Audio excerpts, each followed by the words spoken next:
Hola, awesome people, and welcome back to another long-awaited Pokemon Sun and Moon podcast.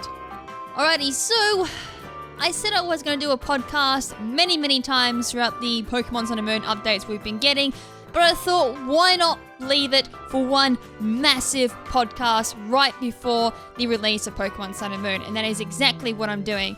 So what I'm going to be doing is breaking this podcast down into multiple sections. This particular podcast will be focusing mainly on the Pokemon that has been released, and the next podcast will most likely be on all the features that Pokemon Sun and Moon will have, plus the all usual discussion.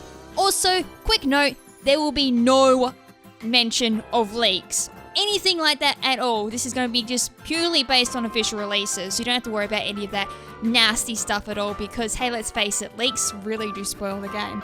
So anyways, guys, without further ado, let's just jump straight into all the amazing Pokemon that have been released, because believe me, there is a lot of Pokemon to talk about. Alright, so let's start off with the starter Pokemon. Yes, we've had their middle evolutions released and their final evolutions released, and oh boy, this is going to be a really hard gen to actually figure out who to start with, because the final evolutions are indeed quite amazing. And the first one we're going to start off with is the Rowlet line. Now, this one comes with a major plot twist, which I'll explain in just a couple of seconds. So we had the middle evolution for Rowlet, which is Dartrix, which again is going to be the grass flying type Pokemon. And it's going to have the ability Overgrow. So far it's got all the usual move. It's got Leafage, it's got Peck, and we know it's got Razor Leaf so far, which is kind of cool. So it's still got the owl looking like going there. Nothing really too special really to talk about this Pokemon. I'd assume this Pokemon and this line actually is going to be quite physically defensive, so you might be able to pull this off with Everlight and use it as a physical wall, which would be quite cool. And a lot of grass type Pokemon are known as like grass wolves in competitive plays. So as I said, nothing really to talk about there. But when we look at its final evolution, Desetuli, and I'm going to apologize now because I haven't had a chance to learn any of these Pokemon's names, and because I'm dyslexic, it's probably going to take me 6 months to learn their names. Just to learn one Pokemon name could take me 6 months. So you're going to have to excuse me on that one. Gonna butcher a lot of these names. But anyways, back to point. The final evolution for Rowlet is the one I'm more focused on. This one, and I have been keeping my eye on Rowlet for quite some time. It has been the more interesting one because it has been quite some time since the first stage has actually had a dual type, and it's not the first we've had this either. Bulbasaur was grass poison back in Generation 1, but since then there's been no first stage grass type to have really a dual type. But not only that, to have a type change. Yes, it goes from grass flying to grass ghost. What? So, I was actually on holidays when I released this information. This only just came out too, and I was like, what? Type change? What?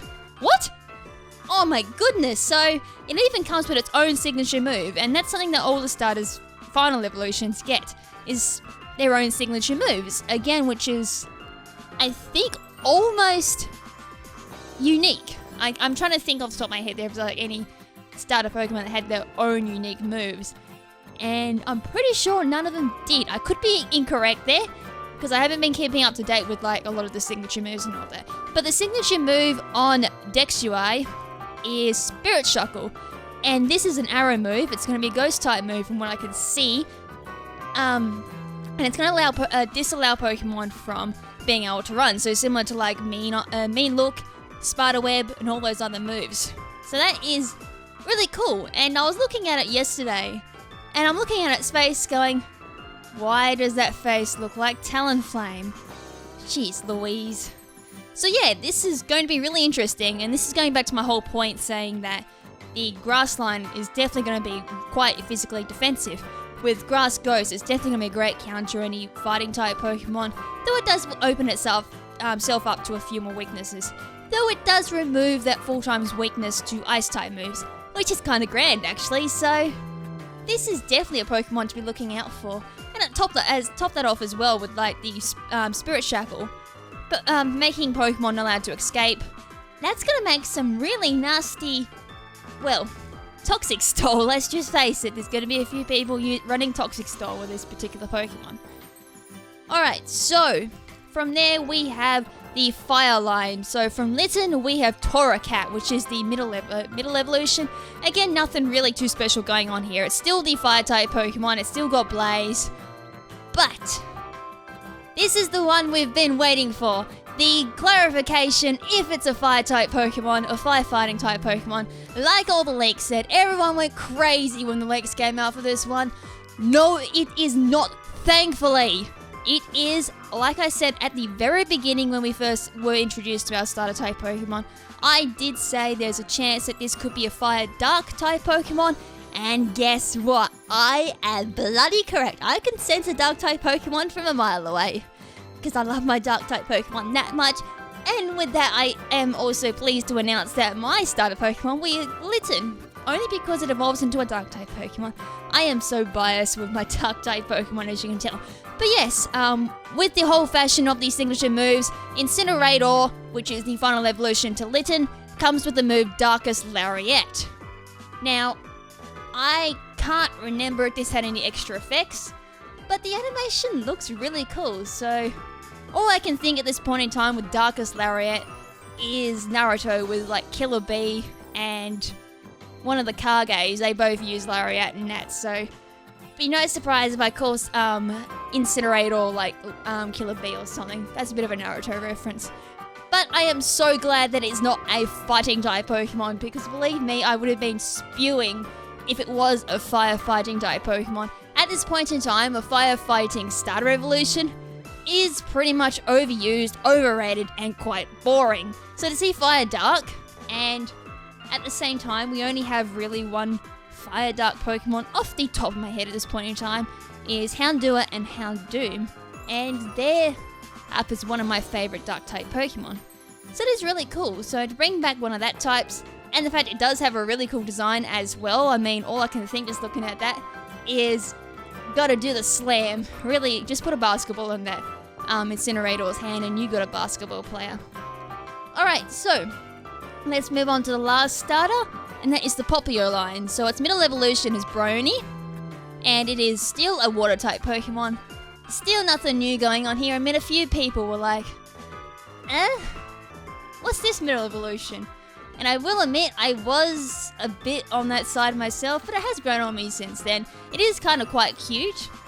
But the final evolution came along, and I'm pretty sure I mentioned when we were introduced to our starter type Pokemon, I may have mentioned it was going to be a water fairy type, which it is, and at the same time, ooh, this is quite an interesting Pokemon. It did actually make me think, should I go Litten or should I go Popplio? Because there are two interesting Pokemon here, and its final evolution is going to be Primarina? Something along those lines of pronunciation. I could feel people like really digging into me for that. But no, this Pokemon does look really cool and is a water fairy type Pokemon. Yes, this Popplio evolves into something really cool. It's like 5th generation all over again, with people with Oshawott going into Samurott. Samurott, I feel, is still one of the more underrated Pokemon from 5th generation. To me though, Samurott has to be the winning starter Pokemon from 5th generation. And I kind of feel that's what Popplio was for 6th generation until the recent news of the final starters. Everyone has gone from being anti-Popplio to being pro Popplio just purely because of its final evolution. And that's really good because, yeah, for a while Popplio was like the underdog. Now people just won't be quiet about it, which, as I said, is perfectly fine. But coming back to my whole point, it's going to be really hard to try and figure out who to use.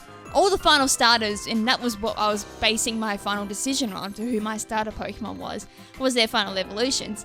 Now it's like, who should I go for? It's 2nd gen all over again. They're all really cool. So I have to applaud Sun and Moon for that one, because it's been quite some time since I've gone, oh my god, which starter am I going for? This is going to be a hard decision.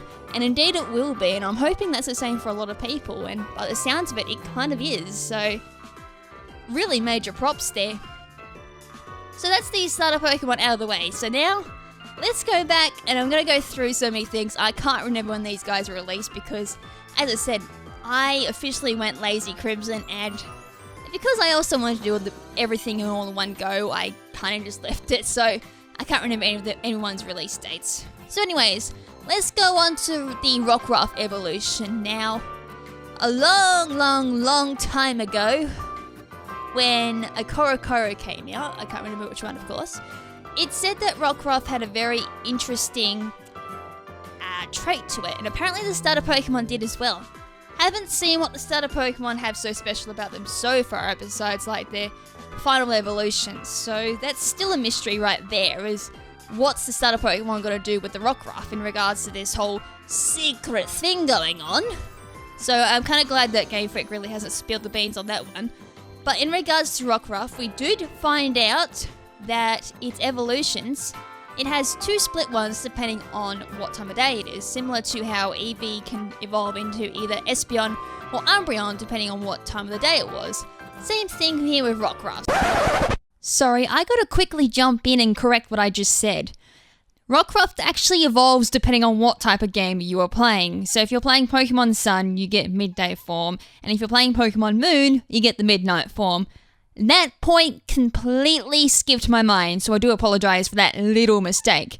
Anyways, guys, continue enjoying the podcast. So we have the Rockruff midday form and Lycanroc midday and midnight form, both of which look really cool, and unfortunately I think they kind of went more biased on the midday form because it does get the new priority move Excel Rock, which is going to be obviously a new priority move, which is cool, and it's a rock type priority move, which we have not had yet, which is really, really cool, and at the same time, it gets Sand Rush.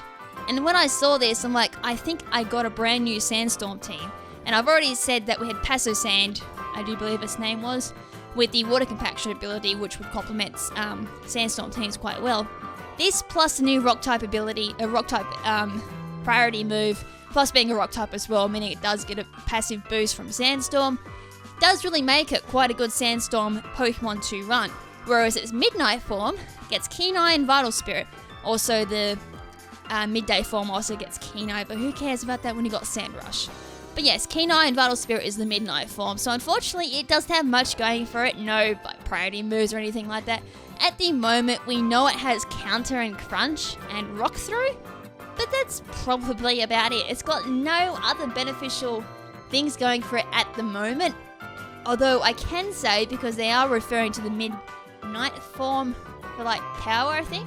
I know they're definitely going for speed on the midday form, but for midnight, it's kind of like a, what's this going to have?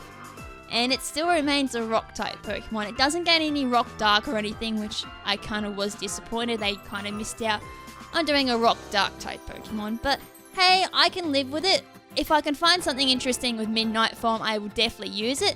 Its design is pretty cool, I will give it that, and so does the midday form. It does look really cool as well. It actually looks quite cute. That's the thing, with good ability and a good design, I do have to go for midday form, but I really want to use that midnight form. I just want to find something that makes me love it. It'll probably get like some good power or base stat or something, and like attack or something, and like, this thing is so sweet. But no, we'll have to find out, see if midnight form can redeem itself in some beneficial way. Whether it be being quite offensive, quite fast, or whatever. We'll just have to wait and see. Other than that, there's nothing really else that I can cover on the Lycanrocs at all. Definitely got to watch out for the midday form, that's all I can say. It's going to be quite useful in Sandstorm teams, and it's going to be quite quick. XL Rock's going to really, really annoy. If it gets really good speed, it could really give Talonflame a run for its money, that's all I can say. Because Brave Bird won't do that much, and Flare Blitz won't do that much either, so this will be interesting. Also as well, before I go on about priority, it looks like Sun and Moon really hates priority moves, and I'll get on to the reason why as we get through more Pokemon. So the next Pokemon we have to look at is the evolution to Cutiefly. Now this one was actually in a train-on, I think it was the second train-on. They actually showed it for a brief amount of time, but never gave any measure to it until probably the more recent reveals that we've had. So it's nothing really special because, as I said, it does evolve from Cutiefly. It had Honeygather and Shield Dust, which is what Ribombee, which is what its name is, gets as well. So it's definitely going to be a low tier Pokemon. Although I could bite my tongue, it could get something really good, which would be quite nice actually. It's gonna be one of those probably first route Pokemon. That's what I'd say it would be. So again, nothing I can really say except this is its evolution. Have fun with it. Get some honey from it with Honey Gather, and you might be able to do some horde battles. Alright, so that's that. So our next Pokemon is going to be the Bonsui evolution. So this was kind of mind-blowing because this is one of the anti-priority ones. We had originally Bruxus with its ability Dazzling, which prevented all increased priority moves being used against it. Still unclear if it's going to be moves that actually affect Bruxus, or if it's going to be everything, and that includes Protect, which is like used quite a bit in double battles. And remember, I did bring up a point in one of my podcasts saying that they are looking at trying to make a metagame based on the official VGC. So they're trying to do that. So considering that Protect is like one of the main staples of movesets in VGC, that's a thing. Is it going to affect that? If it does, we're definitely looking at a very interesting VGC 17. But again, I'll talk more about that in the next podcast. So, on with its evolutions. The mid-stage for the Bronzeware evolution is Steenie. I think that's how you pronounce it. So, it's got Leaf Guard and Oblivious. It's going to be a grass type as well. So, again, probably going to be quite defensive, I'd say. Everlight this one for sure. Could go defensive, could go special defensive. Again, the grass types, I think I've already mentioned this already. Grass types are quite weird when it comes to their stats. They tend to have weird stats. If they go offensive, then they've got like a lackluster speed, or if they've got a good speed, they're gonna make up lack something else. There's so many examples of the weird stats that grass type Pokemon have. But anyways, back to point. The evolution is what we have to really focus on here. And I think this Pokemon broke the internet.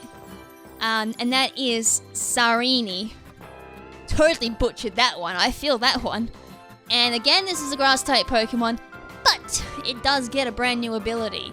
And this one is probably going to be unique just to this Pokemon. So it gets Leaf Guard, and then it gets Queenly Majesty. Now this, from the top of my head, blocks all priority moves as well. So I think it used like Sucker Punch or something, and it blocked its ability, blocked that move. So that, again, is like, wow, that's going to stop Fake Out, it's going to stop Sucker Punch, and a whole bunch of other stuff. And it also gets the move Trop Kick.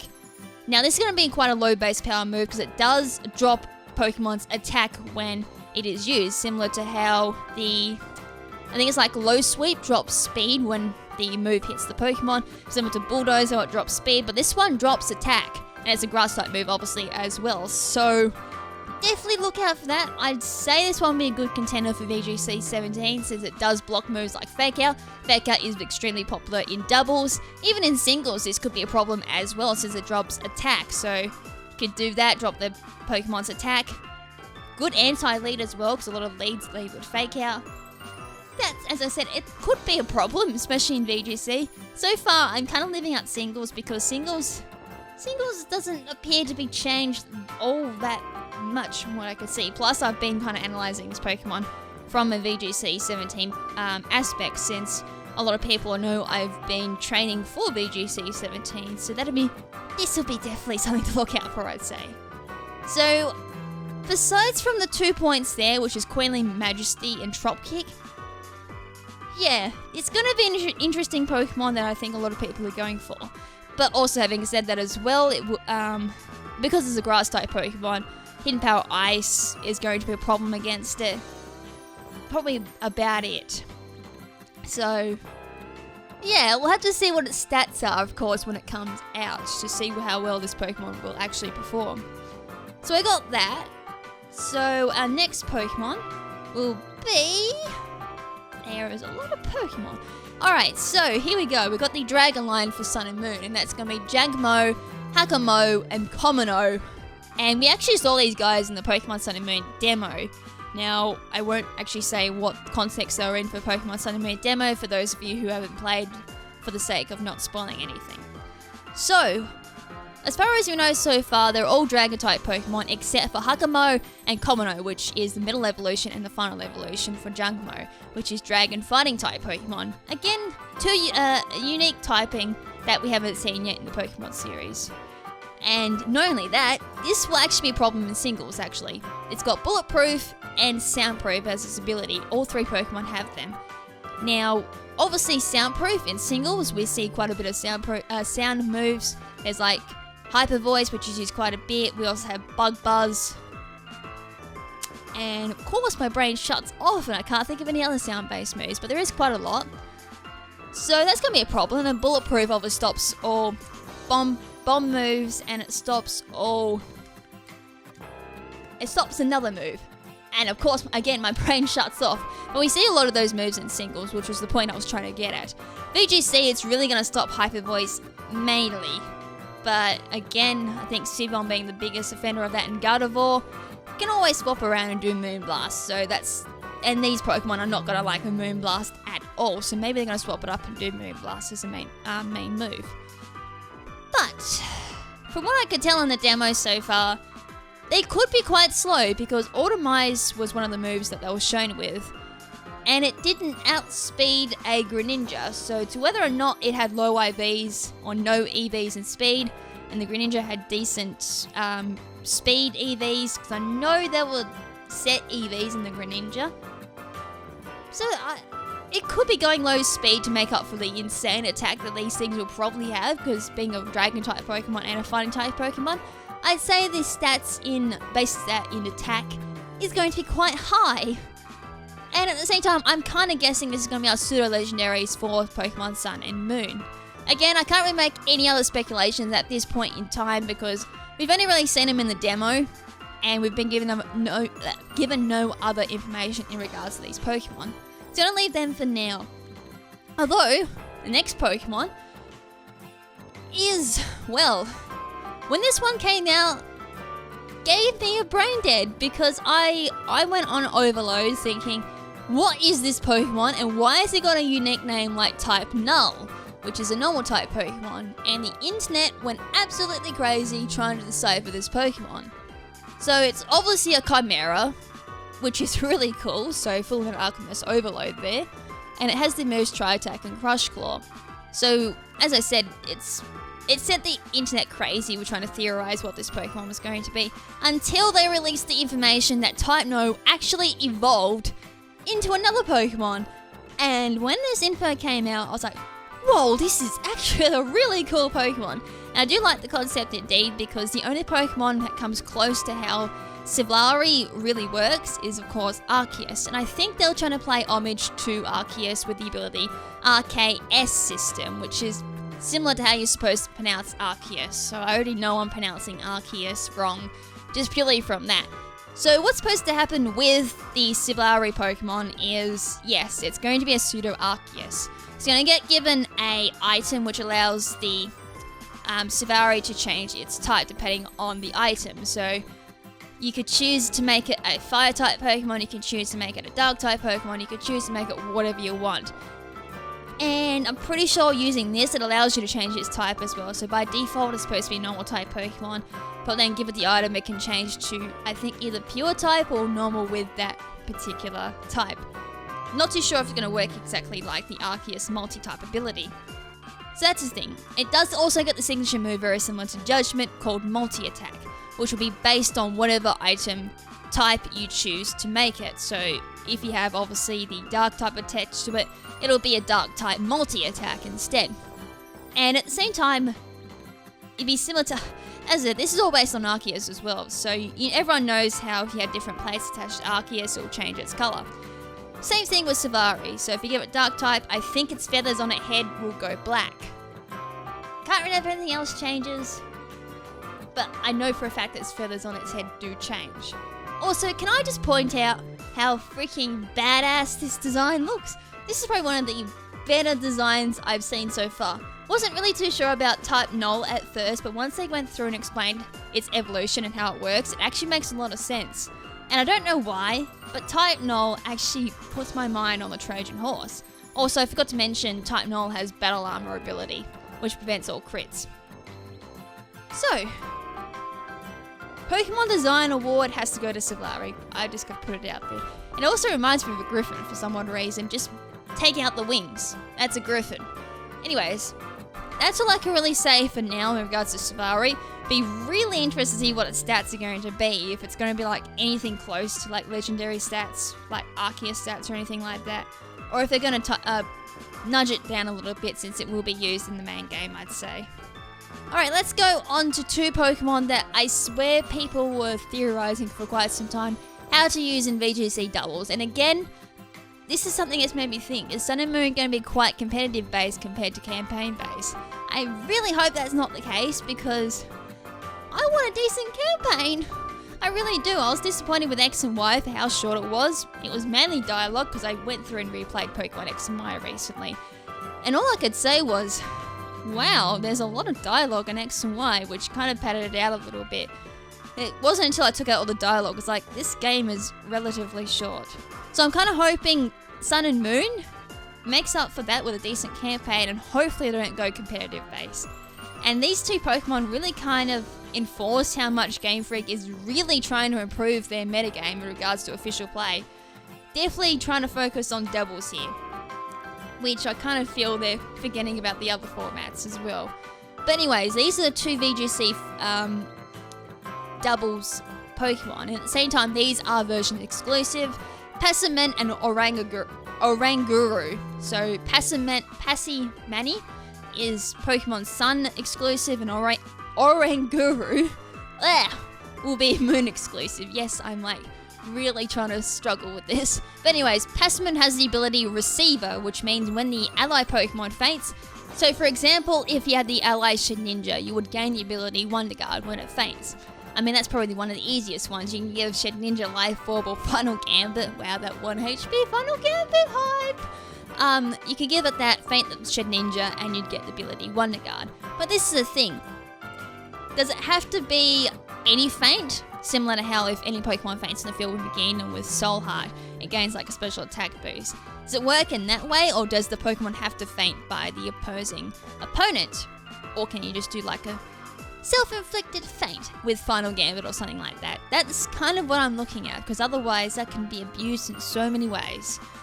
So yeah, I kind of feel overall with the Receiver, I think people might be thinking a little too far, because it does heavily rely on you having to lose a Pokemon. In VGC, that's a big thing, because losing one Pokemon could mean the difference between a victory or a defeat.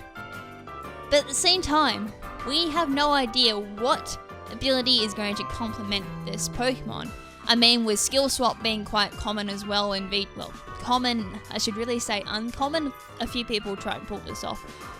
With skill swap being a thing in doubles, we could see like a whole base of like abilities going everywhere, and Pokemon like Gardevoir who have Trace or something could pick up a move that may not be so useful, and at the same time, you may receive an ability that may not complement Passamant at all.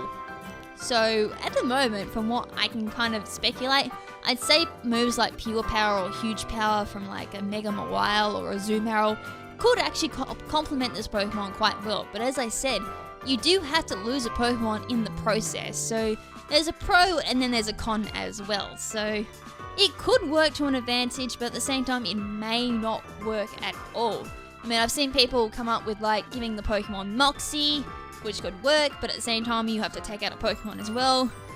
But I still stick to my guns and say Huge Power, Pure Power would work with this Pokemon quite well. I mean, even a Speed Boost could possibly work if it's got low base speed.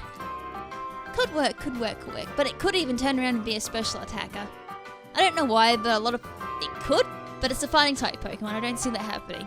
But purely just based speculating on the fact that it's a fighting type Pokemon, and fighting type Pokemon are known for being quite physically orientated, I'd say, as I said, Pure Power or Huge Power will definitely complement this Pokemon quite well. But the Pokemon that I feel could be a possible contender for meta for doubles would be Oranguru, which is, as I said, the Pokemon Moon exclusive Pokemon with the move Instruct, and yes, Smeagol will get this move as well, so we could be seeing more of a reason to see Smeagol in doubles, which is already annoying enough with Dark Void. Oh my god, my PTSD with Dark Void Smeagol has come back already. That thing's so evil.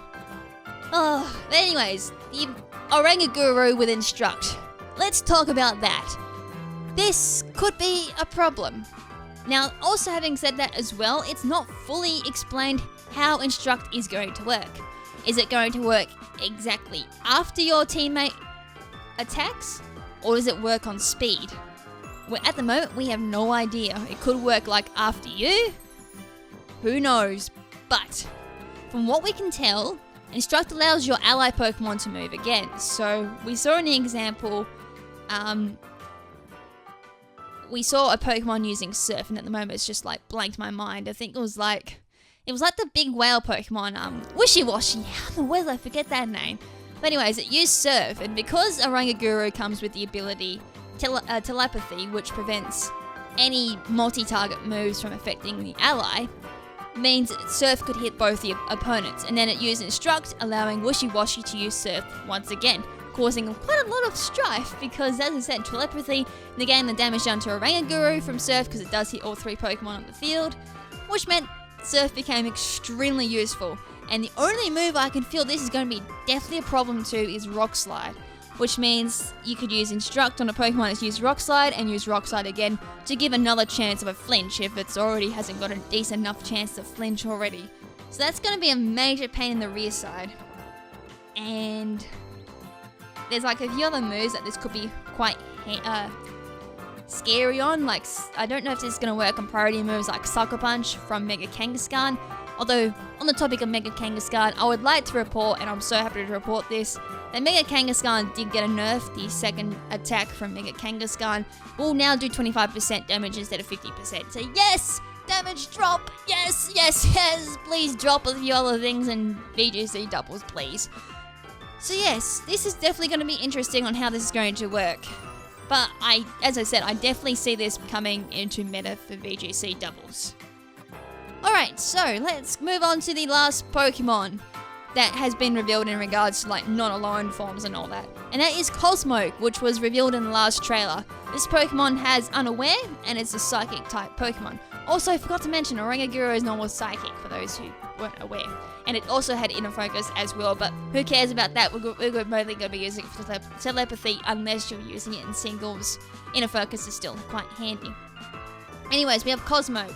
Now, at the moment, this is definitely going to be an interesting Pokemon.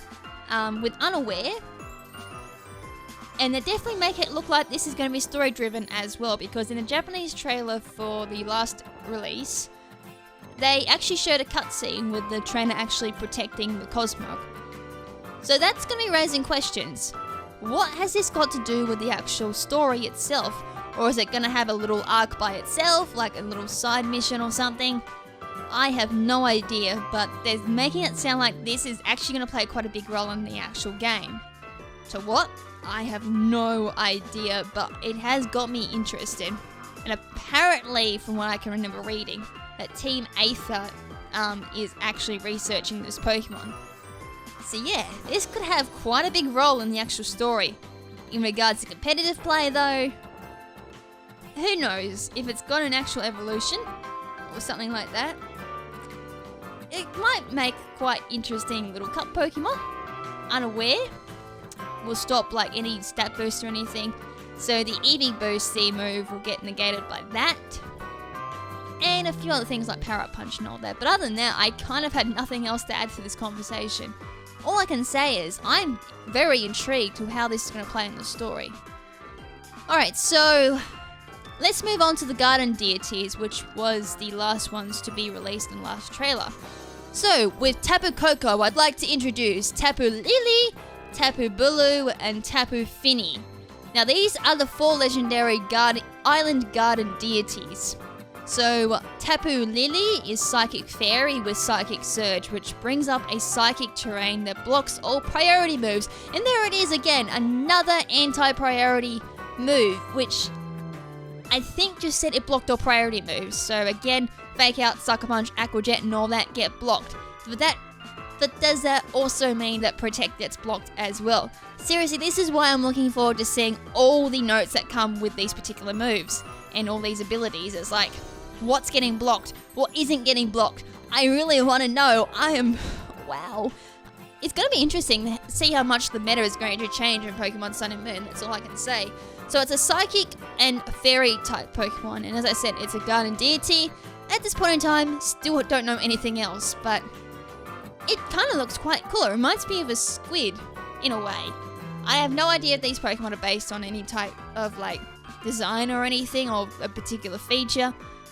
But they all seem really cool, and the fact they all have, like, a terrain move, like, just to recap, Tapu Koko has Electric Surge, which brings out electric terrain, which is going to help, like, Alolan Raichu with its ability Psychic, I think it was like Electric Surge or something like that, double speed. So that's going to be a scary combo there. So with Psychic Surge, blocking all priority moves is definitely going to be quite dangerous. So from there we have Tapu Bolo, which is Grass Fairy type. Again, it's got the ability Grass Surge, which is going to bring out grassy terrain. We all know how grassy terrain works. It heals all grounded type Pokemon on the ground. That includes yours and the ally Pokemon. I can't remember if it's got any other particular effects to it, but at the top of my head I know that's what it does. I had to apologise there. I'm not a big user of the terrain moves. In fact, I've used them so little, I have very little information on them. But moving on, we have Tapu Fini, which is Water Fairy and uses Misty Surge. Misty Surge is, I do believe, the fairy terrain which powers down all dragon type moves. Off the top of my head, I could be incorrect there. So that's pretty much what we know at this point in time in regards to the Guardian Pokemon. I do believe they showed these Pokemon at quite a high level as well. I think at like level 70 or something. So these are definitely Pokemon you can come back in the Arthur game most likely to catch, since they are at that really high level. So, we got all that out the way. Let's have a look at the Alolan Pokemon that we've had release. So we had the Alolan Rattata and the Alolan Raticate. And these Pokemon were kind of going on to the idea that it's not really a new feature. I don't know why people are going crazy over this. But the fact that different Pokemon will appear at different times of day. So at night time, we're going to have Rattata and Raticate. And during the day, we're going to have, like, different other Pokemon as well. So Alolan Rattata and Alolan Raticate are obviously pure Dark-type Pokemon. Alolan Rattata has Gluttony or Hustle, whereas the normal Rattata has Runaway or Guts. And Raticate retains those abilities as well, except it gets Hustle instead of... Oh no, sorry, I just made a mistake. Both of them get Gluttony and Hustle in their Alolan forms. So, sorry, Dark Normal, I've just had to look back up my notes. Trying to do this off the top of my head, not working. Alright, so Dark Normal, so huge fighting type weakness there, unfortunately, does have immunity to Psychic. And I think the Rattata and Raticate and Rattata need to kind of settle down on the food, because I think Raticate got a bit excited and stored a bit of food in its mouth. But also having said that, when we move on to the next two Pokemon, Alolan Meowth and Alolan Persian, it's like, what type of food is on the Alola region? Because everyone has a big head. Meowth and Persian, I have no idea what they've done here, but... What? Especially Persian, it's got like the most swollen head. It's like, what? But...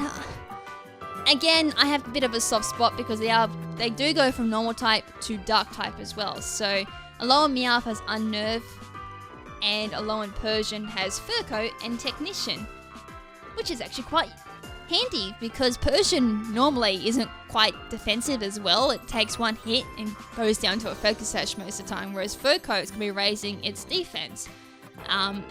Pretty much halving any physical type move down by 50%, similar to how Furfrou works, of course. So that's going to be interesting. Like, what stat changes is Persian going to get in Alolan form? So it's going to be a toss-up here. Do I go Fur Coat or do I go Technician? Because Technician works really well on Persian, considering it's a Dark-type Pokemon as well. And this is where I got the mix-up here. Persian and Meowth are pure Dark-type Pokemon, whereas Rattata and Raticate still retain the normal type but gain Dark. Anyways, as I was saying, which means it's going to get stabbed from Bite. That's going to do a lot of damage, even without the Dark typing on normal Persian. Bite does quite a lot of damage if the Pokemon doesn't resist it. So this is going to be interesting. What stat changes are we in for in regards to Persian? That I truly am intrigued. I do really like Persian. I like trolling with Payday, but this is really going to be interesting. I still can't get over its head though. What is wrong with its head? Let's leave the Alolan Persian alone for now. Let's move on to Grimer and Muck, who got a Alolan region form. This is really cool, I have to admit that. Alolan region Grimer kind of takes on like its shiny form, but it's got like all this, I guess it's sulfur or something around its mouth, because it is well, English, where have you gone? Alolan region is surrounded by volcanoes, so it's no surprise that it's going to be like sulfur and all that in this particular Pokemon, trying to adapt in with its environment. So it's got the yellow going around its mouth, but then we get Alolan Muck. Whoa, that is so hypnotizing, especially when it has animation. It's like all these colors going down. It's like, ooh, it's trippy in a way, but it's so hypnotizing and so cool. Both these Pokemon do gain the Dark type ability as well, and I've just noticed all the Alolan forms have like all these Dark typings come to it, making people like me quite excited for all these Dark type Pokemon. So, gaining like the Dark type ability and the fact that Muck gains some teeth does mean that Muck does also gain the Crunch move, which is quite cool. So, Muck was already quite physically orientated already with like Power Up Punch, Gunk Shot and all that. But to see it gain Crunch and the Dark type ability is like, ooh, this is interesting. We could be seeing like a brand new way of using Muck. I really do. And Muck does gain the Gluttony ability in its lower form as well, so we can probably try and pull off like Lychee Berry in half health instead of like a quarter health remaining. And I think Grimer does also get the same abilities, Poison Touch or Gluttony.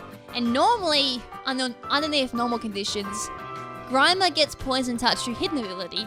So now we get that as a normal ability, so that's kind of cool, but I kind of see Gluttony being the more utilised ability on these two Pokemon. As I said, it's going to be quite interesting to see how these Pokemon run, because they're no longer weak to Psychic, which is one of the biggest problems that Muck had to face with Psychic-type Pokemon. But with a new Dark typing as well, it means they're now immune to Psychic. That's kind of scary, because we've got to hit them now with a Ground-type move. I'm trying to think, is there any other move that's super effective? There isn't, I don't think. That's interesting. That's going to make a big change to Muck.